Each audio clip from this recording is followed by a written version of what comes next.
They say death comes in threes, and we have 3 games on our Thanksgiving menu. We're hoping to bring this to life. So let's focus on some of those play callers out there as we look ahead to Turkey Day. Now, we know offenses, they can struggle when it comes to those short weeks. So, Fabs, there's points in Matt Ryan's future. There's his average right there. Is he going to be above, below, somewhere hovering right around 18? What do you say? I can't trust him, man. I mean, like, if this was last year or the year before, I'd be thinking way over. I don't know. Like, whoa. I don't. It's a holiday. He played the Bucks last week, and he left Cole in your stocking, all right? Not Cole Wright, but Cole. He's not been a great fantasy quarterback in the second half of the season. And this matchup against the Saints, it's not a great one, guys. If he can't take advantage of the Buccaneers, I'm not starting Matt Ryan. Akbar, 16.5 points. That's where Drew Brees is at. What do you think when it comes to this projection? I think he's going to throw down with the stuffing, the cranberry sauce. You probably eat cranberry sauce. I didn't grow up having cranberry sauce. But I will tell you this. I don't even know what that means. Okay, well, look here. It's fantastic. 16.5 fantasy points. I'm going to go 28 fantasy points in this game going up against the Atlanta Falcons. Now, a couple of weeks ago, the Atlanta Falcons defense, they were starting to come along here. He said, all right, maybe they're starting to get it. Yeah, and then they went right back to what we thought they were. So I believe that this is going to be a big-time game. You look at the weapons that he has. I mean, just too many weapons. They'll control this game. You think about what Jameis Winston and Godwin did to that Atlanta Falcons defense. They tore him up, and I think he's going to carve him up as well. Rank, you want to project for old Josh Allen? I'm getting word it's Josh. It's not a soft J at all. It is Josh. And by the way, don't besmirch cranberry sauce. That great. was so unnecessary. It was the Thanksgiving staple. Now, I'm going to put him right around his season average of 19.5 points. And the reason is, over the last, I think it's 7 games, he's had at least 17 fantasy points. That's a career high. The Cowboys are allowing around 14 fantasy points per game to opposing quarterbacks. And again, you mentioned it, on the road, going into Dallas in a game that they must win. That is going to be a tough order for him, but I still like him because of his rushing ability, and it gives you such a safe floor. So you like cranberry sauce. Do you also like fruitcake? I don't know why those Different two holidays, are even connected. That's for Chris. So you like television, so do you own a toaster? Yeah, exactly. Dak Prescott, word on the street, sense. Marcus, that he loves cranberry sauce. But how are his points going? Apparently. I know Fabs is optimistic about him. I wish I shared that same optimism. No? Yeah, we're going to give about 16.5. Whoa, No, that's not where he's we're going. going to jump down to about 16.5. Come on, Marcus.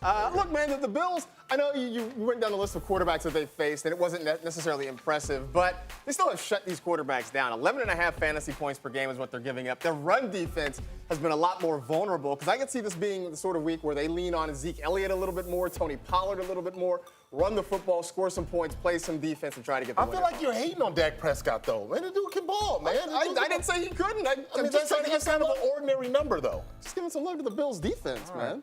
Okay, let's move things along because Marcus was not hating on Dak like you were defaming cranberry sauce. Right. Hopefully everybody that's watching the show missed the cranberry sauce slander, but in case you missed this, let's get you in the know. The Steelers are going to start famed duck caller Devlin Duck Hodges. Oh, that's right. Sunday against the Browns, sending Mason Rudolph to the Pines. So, Rank, now that it is duck season, what does it mean for the Steelers offense when it comes to fantasy, dude? I think this is a better fit. I mean, was I the only one who was watching him go out there and carve up the LA Chargers? What do you have? Over 300 passing yards, a pair of touchdowns. I know he had a turnover or 2. But the thing is he just looked like he gave this team a little bit more juice. I would have never taken him out of this lineup. So hopefully he can go out there, and that means good things for guys like James Washington. When Juju comes back, hopefully that's good for him as well. This could be a ducktail for real.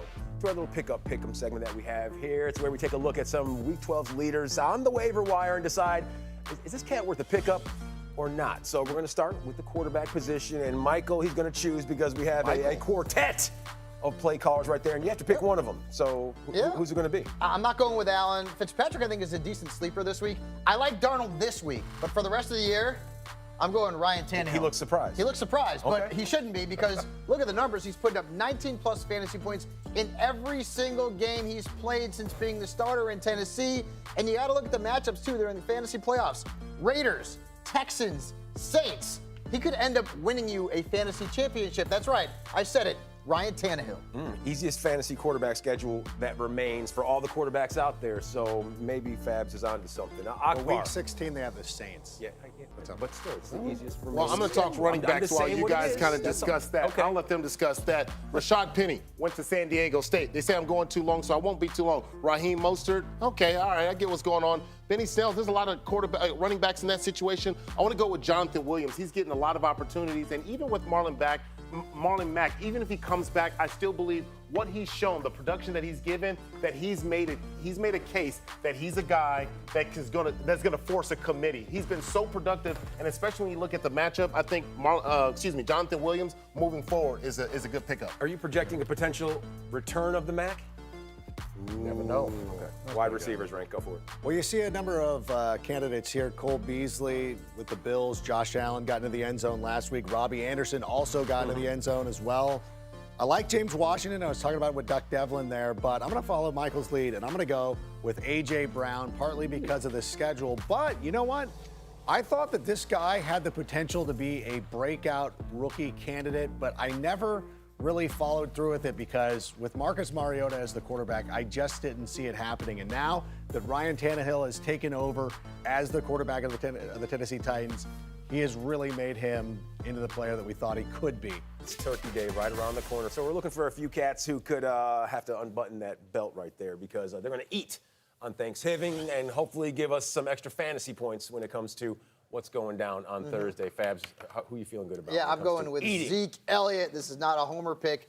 Look, yes. Why'd you flinch like I was going to hit you with the spoon or something? That pen got a little close to me. You know what? But I think Zeke ends up back in the Salvation Army tub like this week. Wow. He is going to put up a big stat line in 2 career games on Turkey Day. He's averaged over 25 fantasy points in Buffalo. Although I think they're overrated as a pass defense, they can't stop the run. So the Cowboys will give Zeke enough to feast on. Yeah, especially when they get in the red zone. We know Zeke Elliott, he's dangerous. 48 red zone touches, which is the best in all the National Football League. Who you going with? Michael Thomas, he's about to go to work. He's going to, just all sorts of gluttonous is going to happen with Michael Thomas.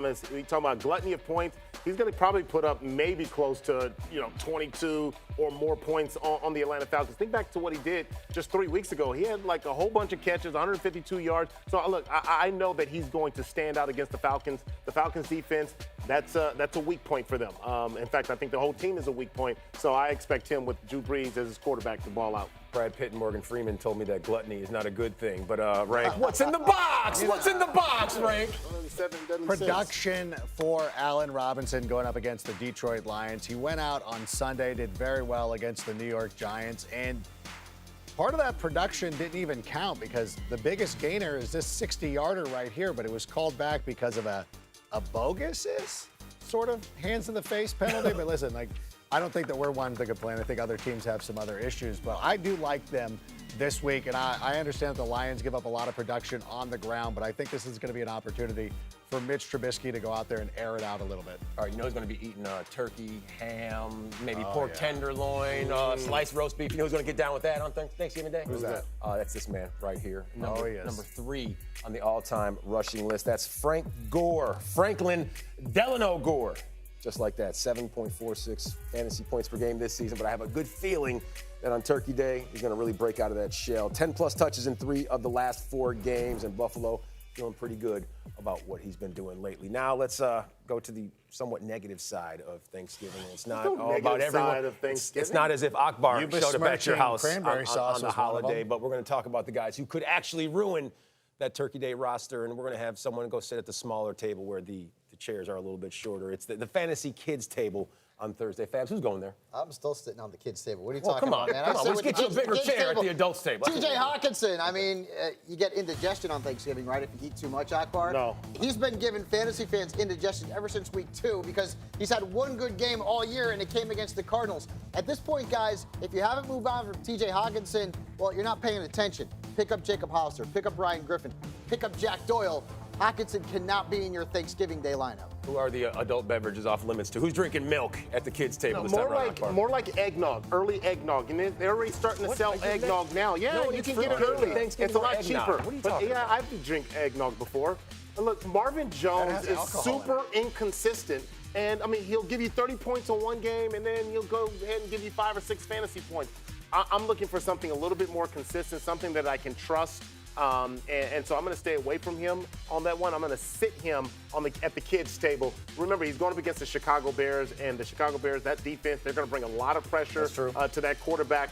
And one other thing to remember, Marvin Jones, his name is Marvin Jones. Okay. Okay, I won't forget that. What about Calvin Ridley? Is his name Calvin Ridley, right? It is, Okay. and I'm going to sit him this week in favor of DJ Moore and some of the other guys. The thing is earlier this season he did not play well against the New Orleans Saints, and an interesting note about the third game of the triple header here on Thanksgiving typically are low scoring. Those games are averaging around 37 points since 2006 when they started this series. So I think this game ends up being a little bit more low scoring than people are anticipating. And I think that for players like Calvin Ridley, should probably leave him on the bench. Can I put someone at the kids' table? So if I do that, Rick, Yeah. I want you to turn away, though. I want you to sit Oh, at the no. kids' Please don't. No. I'm going to Don't go do this. with Tariq Cohen. Why would you do this? Has nothing to do with his stature, but it has everything to do Feels with like the it. numbers that he's put up as of late, or lack thereof. Just 6 carries, 25 yards last time around. And, if you need a guy to get you over 75 yards on the ground, he's not going to be that guy for you. Tariq Cohen, fewer than 75 scrimmage yards in every single game, and is 17.1 points per game, 5th fewest in the NFL when it comes to Chicago. So Tariq Cohen, sorry about that. Tall glass of milk for you.